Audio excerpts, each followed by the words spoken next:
cũng thông chứ mình là rửa qua thì là bây giờ mình bắt cây mình đốt lên. Con kiểu với nhà cái chăn thì có mỗi con thì thành công rồi à? nhà cái chăn nghèo lắm, lấy làm cái gì? Nhưng thường là anh là làm sáu nữa. Con lại cái bao nhiêu bố cũng không tin tưởng con. Bây giờ thì đâu gì? Cút ra khỏi nhà ta đi. Bây giờ anh phải cho em về giải thích với bố để em có nhà ở chứ anh. Thôi tôi không liên quan nhau. Bây giờ cả anh tôi tự về giải thích với bố đi. Với ông đi. Ra khỏi nhà tôi đi. Anh không.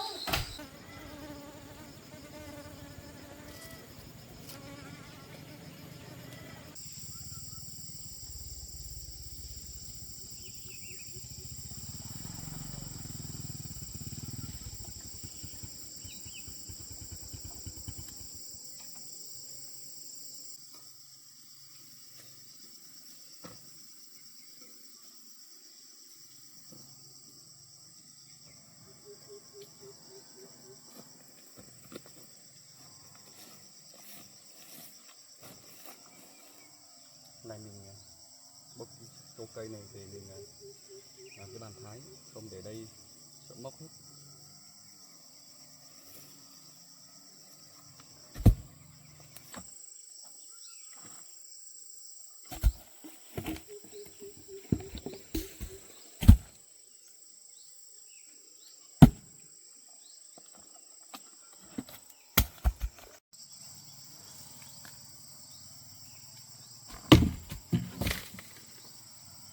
Hôm qua mình lúc đưa em Trang về mình cũng tranh thủ mình làm trong cái nhà của mình. Không biết là em ấy đã giải thích được cho bố em ấy với lại cái anh kia kia.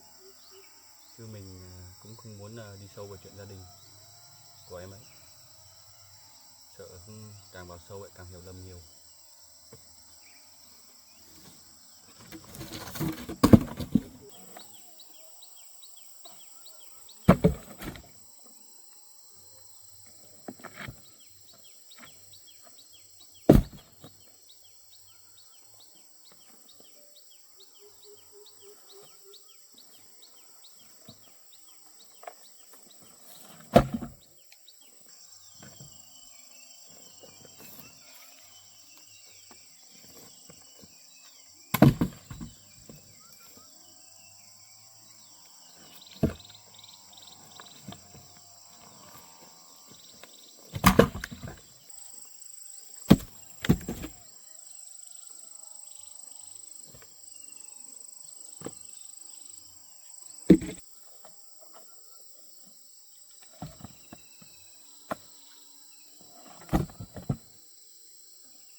Qua là con làm cái lỗi này là rất lớn đấy.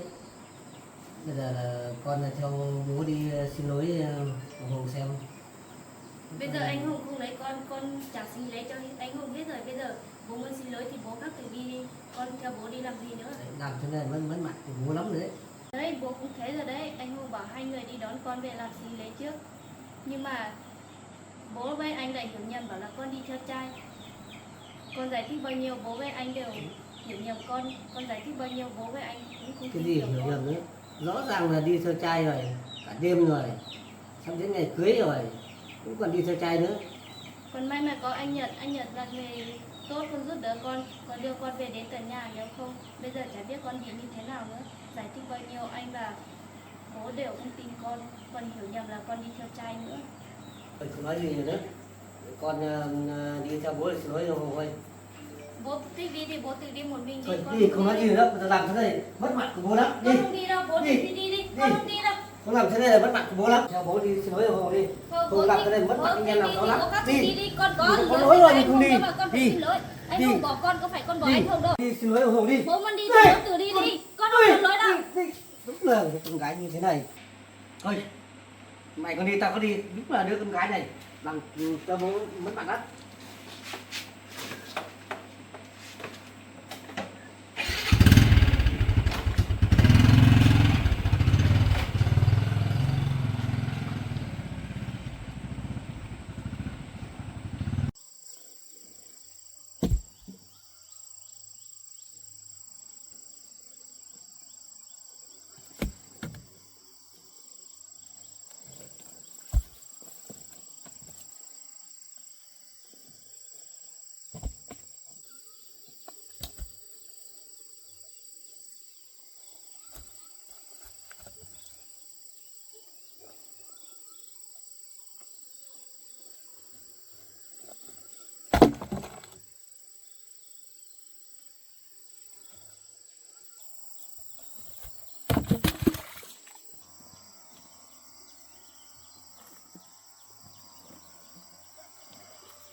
tí này. Mình mặc cái áo.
Vậy là phải mua đấy.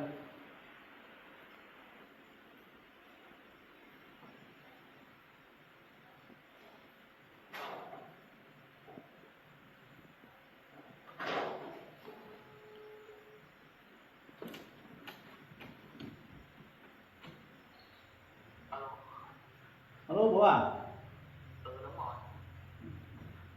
con hủy hôn với nhà cái Trang thành công rồi. À con thì thành công rồi à? Ừ, nhà cái Trang nghèo lắm, mình lấy làm cái gì? Nhà mình thì giàu nữa. Đấy thì bố bạn cho cách đấy cho con làm thành công là cũng được rồi đấy. Ừ, Nhà đấy thì lấy làm cái gì con. đúng rồi, còn cũng nghĩ lâu lắm rồi mà không có cách nào. Bố bảo cách còn giờ con hủy thành công rồi. Đấy con thì thành công vậy là tốt rồi. Tại nhà mình có điều kiện mà mình lấy ai chẳng được. Ừ. Nhà đấy lấy làm cái gì con. Mai mốt bố giới thiệu cho nhà này con nhà giàu nữa. Bố sắp về chưa? Bố chưa về được đâu. Tại bên này đang công tác bên này chưa về được mà. Ừ, vâng. Ừ. Đấy con cứ ở nhà người ấy. Mai bố giới thiệu cho một đứa Vâng. xinh gái nữa. Đứa này xinh gái với nhà giàu à. Vâng. Mình xứng đáng với gia đình mình chứ. Vâng. Thế bố nhá, con có tí việc. Rồi nhá. Mình cũng ngủ luôn với nhà cái Trang thành công. Chứ mình giàu thế này, nhà cái Trang nghèo thế sao mà sướng với mình. Bố bảo giới thiệu cho đứa kia chắc là giàu lắm ấy.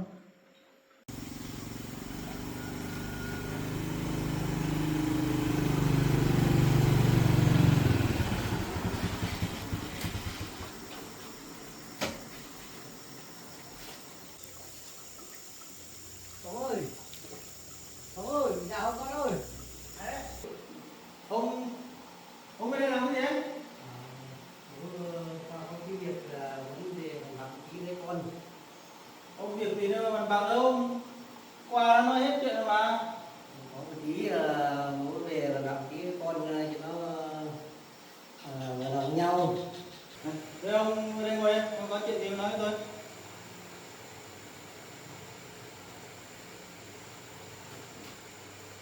Bố đến đây con qua có những việc đấy thì việc cũng đã rồi mà bố về trả lỗi với con một tí cái Trang đấy. Có chuyện gì nữa đâu mà nói, qua đã nói hết rồi đây.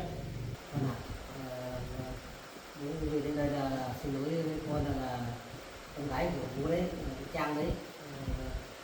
Cũng như thế này thì bố xin xin lỗi con một tí. Con gái của ông làm gì với trai rồi ông bắt cái mặt lên xin lỗi tôi á? Ông nghĩ tôi là trẻ con à? Con gái ông đã làm xấu hổ gia đình tôi đấy. Mày thấy hứa đến rồi con gái ông đi theo trai đi đâu, làm xấu hổ hết gia đình tôi. Ôi con ạ, giờ bố không ngờ cái con gái đúng là bố người là sinh được con nhưng mà trời là sinh tính không biết nó như vậy thì mong con thông cảm cho. Không phải xin lỗi gì hết đâu. Ông có biết là tôi còn hơn bao nhiêu tiền con cô, gia đình tôi tự lo liệu hết rồi. Tôi chỉ bảo ông trả mỗi sinh lý cho tôi đấy. Bây giờ ông còn bắt cái mặt lên xin lỗi tôi à? Thôi con ạ, bây giờ con bố biết là cái lỗi đấy là đấy rồi, Trang cũng biết cái lỗi rồi nhưng mà bây giờ xem con quay lại xem là cho bố tổ chức cái đám cưới được không? Thôi không có chuyện gì này để nói đâu, ông đi về đấy. Không có xin lỗi gì hết rồi. Thôi con ơi, tính thì nó chuyển đã. Không có chuyện gì nói đâu, ông đi về đấy. Giờ tôi không liên quan gì đến nhau đâu. Nhưng lấy ông trả tôi, ông lấy về hết rồi. Ông đi về đi. Con gái của ông ấy theo trai rồi về xin lỗi tôi không chấp nhận đấy. Về đi.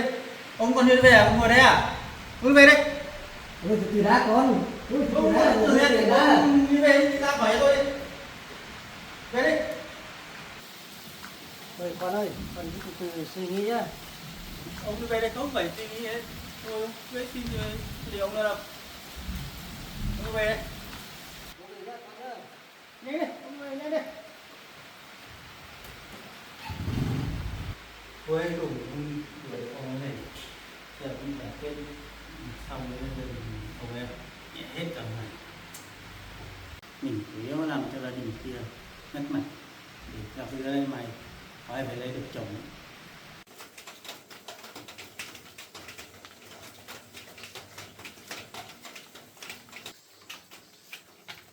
Không biết bây giờ bố ra nhà anh Hùng giải thích như thế nào nữa. Mình giải thích rõ ràng với bố rồi nhưng mà bố vẫn không chịu nghe, vẫn khăng khăng đòi đi. Hôm qua mình rõ ràng giải thích với bố và anh Hùng rồi mà bố và anh Hùng vẫn không tin tưởng mình, còn hiểu nhầm là anh Nhật là người xấu nữa. Còn may mà có anh Nhật giúp đỡ mình, giờ mình còn thấy anh ấy trong lòng.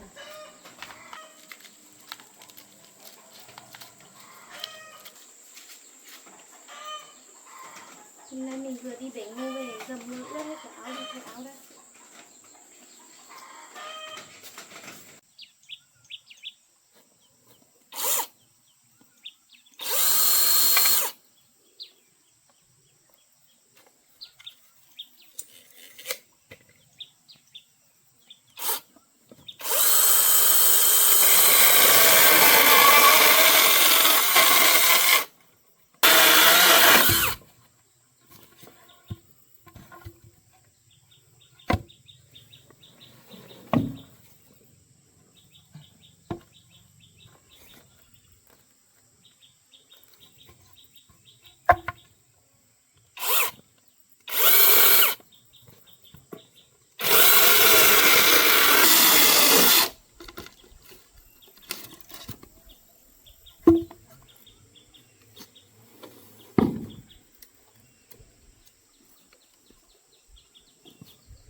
Bố đi xin lỗi nhà anh Hùng lâu thế này vẫn chưa thấy về, chả biết đi bên kia có xảy ra chuyện gì nữa không. Mình yêu anh Hùng như thế mà anh Hùng vẫn đối xử với mình như vậy. Mình yêu anh Hùng bao nhiêu lâu mà anh Hùng không tin tưởng mình cảm thấy thất vọng rất là nhiều với anh Hùng.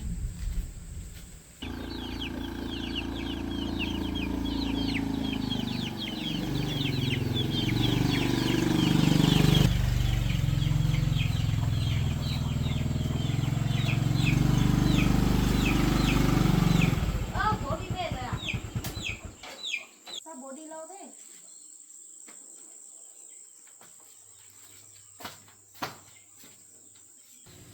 Không biết bố như nào mà mình hỏi chả thấy bố chưa. lắm rồi. Thì xin lỗi anh Hùng, đã ra cái gì làm xấu cả mặt mình. Bây giờ mình không biết nói thế nào với em làm sao nữa, làm mình mất cả mặt.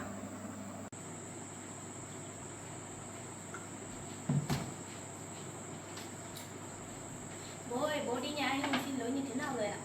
Còn thế nào nữa, giờ làm sao Hùng mất cả mặt tao, mất cả mặt anh em làm sống. Thế anh Hùng bỏ con mà có phải con bỏ anh Hùng đâu?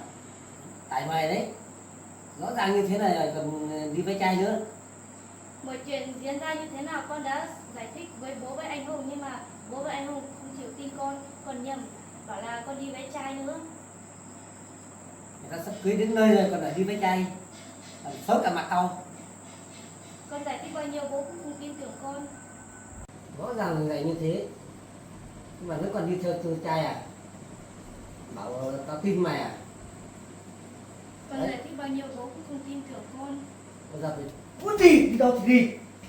มึงเอาเลยลุยเลยเอาเลยđi đâu thì đi, đi cút đi, tao không cho ở đây nhà nữa.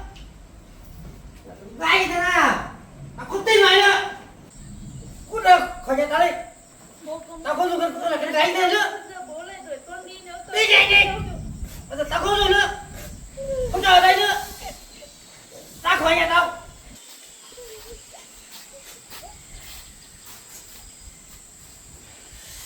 Đấy, mày còn chưa đi à? Mày còn quay mặt vào đây à? Bây giờ bố đuổi con đi con đi. Cút khỏi nhà tao! Nhanh! Cút đi! Tao không dùng cái gái như này nữa! Cút nhanh đi! Sao bố lại đuổi con đi? Bây giờ đuổi con đi con biết đi ở đâu nữa. Mày thích đi đâu thì đi! Không cho ở đây nữa! Chạy cái này nữa!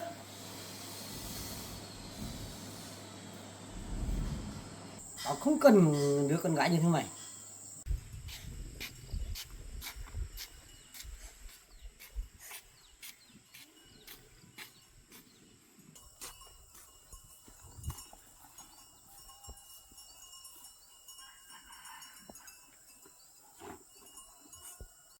Mẹ thì mất sớm, có mỗi hai chị em ở với bố. Giờ bố lại hiểu lầm lại đuổi con đi nữa. Giờ con biết đi ở với ai.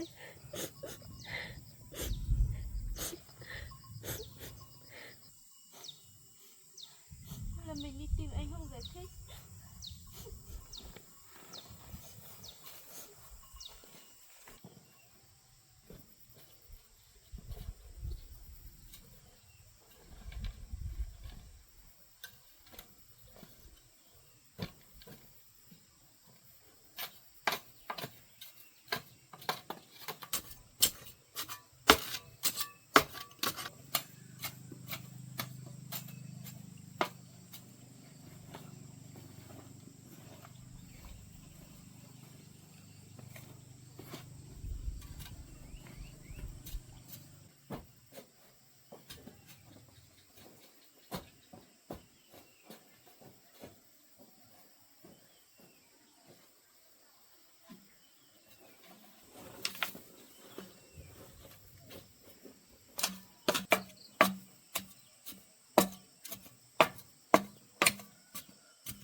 Vậy là hoàn thiện xong cái bàn thái, nhà thì cũng xong.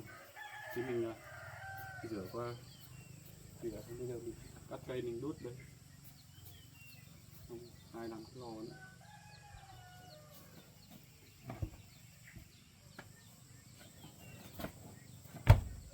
Bây giờ mình lấy máy mình cắt cho nó vừa với cái bàn thái này là hoàn thiện rồi.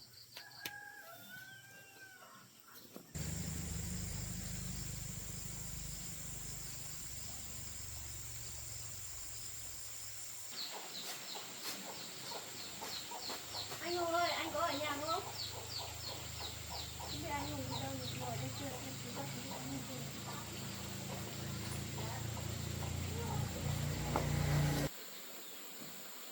Bây giờ anh Hùng thì không ở nhà, tôi biết anh Hùng đi đâu nữa. Bố thì đuổi mình đi rồi. Được tìm anh Hùng giải thích với bố, nhưng mà không thấy anh Hùng ở nhà.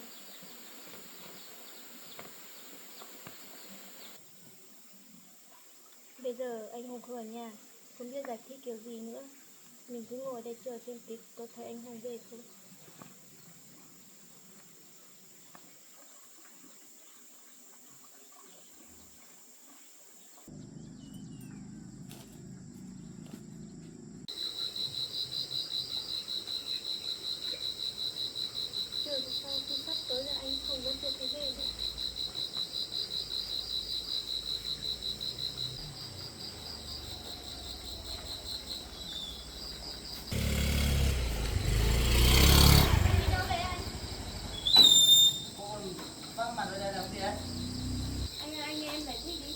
Không có giải thích gì hết.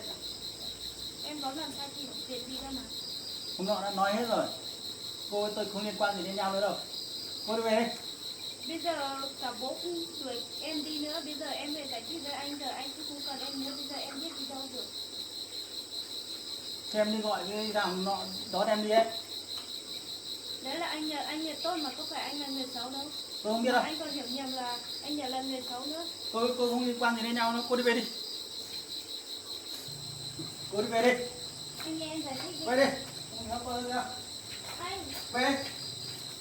anh cho em đi về với bố giải thích. Về đi. Cô đi. Đừng có Anh nghe em giải thích đi anh. có gì để theo. Anh nghe em giải thích đi anh. Bảo rồi cô đừng mà đi theo tôi đi về đi. Bây giờ Không có cả bố chuyện cũng gì đuổi giải em thích đi, đâu. bây giờ em cũng không có chỗ ở đi về với em, về với bố giải thích với bố. Chuyện gì hôm qua kia ông nói hết rồi, bây giờ không có chuyện gì liên quan đâu. Tôi với cô không liên quan đến nhau, cô về đi. Đừng có về đi. Anh nghe em giải Về đi, thích. không có cần tôi nữa. Tôi không liên quan gì đến nhau đâu. Anh nghe em giải thích đi. Có gì nữa đâu mà giải thích. Bây giờ anh cho em đi về giải thích với bố, bây giờ bố đuổi em ra ngoài em cũng không có chỗ ở. Bây giờ anh phải cho em về giải thích với bố để em có nhà ở chứ anh. Tôi cô không liên quan đến nhau. Bây giờ cả anh cô cũng tự không về tin giải tưởng thích em, với cả bố đi. cũng không Với tin ông đi. tưởng em. Tôi Giờ không bố biết không đâu. đuổi em Quan đi, nữa. em không có chỗ ở rồi. Anh bây giờ anh cho em đi về giải thích với bố. Hôm qua anh nói gì với bố và hôm nay bố lại đuổi em ra khỏi nhà, giờ em không có chỗ ở nữa. Anh cho em đi về giải thích với bố đi anh. Chả có gì để giải thích cô à. Cô đi về đi, cô tự về giải thích. Cô Anh đi. cho em đi về nhà giải thích với bố đi. Giờ bố đuổi em ra khỏi nhà, em không có chỗ ở rồi. Hôm qua chẳng biết anh nói gì với bố mà hôm nay bố hăng hăng đuổi em ra ngoài, giờ bố không cần em nữa. Giờ em có chỗ đâu mà đi nữa. Anh cho em đi giải thích với bố đi anh. Tôi nói với cô nhá. Tôi không có gì để giải thích với bố cô cả. Hôm qua không biết Cô anh đã nói đi gì với với trai bố rồi mà cô hôm nay bắt bố lại mặt đuổi về đây để bảo tôi đi giải thích với cô. Cô biết đâu à? Cô có về không? Em đâu? Về đi. Về đi. Cô về đây. Ra khỏi nhà tôi đi. Anh không. Anh làm cái gì vậy?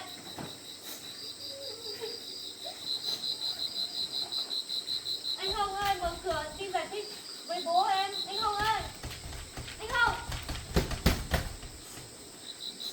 Giờ cả anh Hồng cũng bỏ mình, cả bố cũng đuổi mình ra khỏi nhà, giờ chẳng biết đi chỗ nào nữa.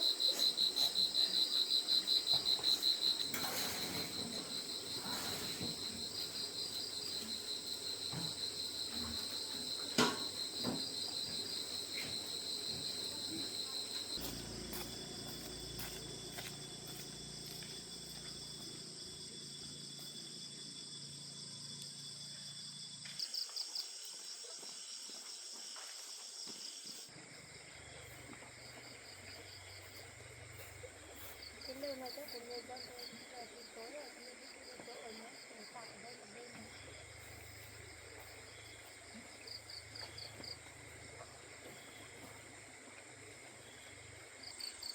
Buồn quá, giờ cả bố cũng đuổi nữa, cả anh Hùng cũng không cần nữa. Giờ mình cũng nghỉ tạm ở đây một đêm đã, mai tính tiếp.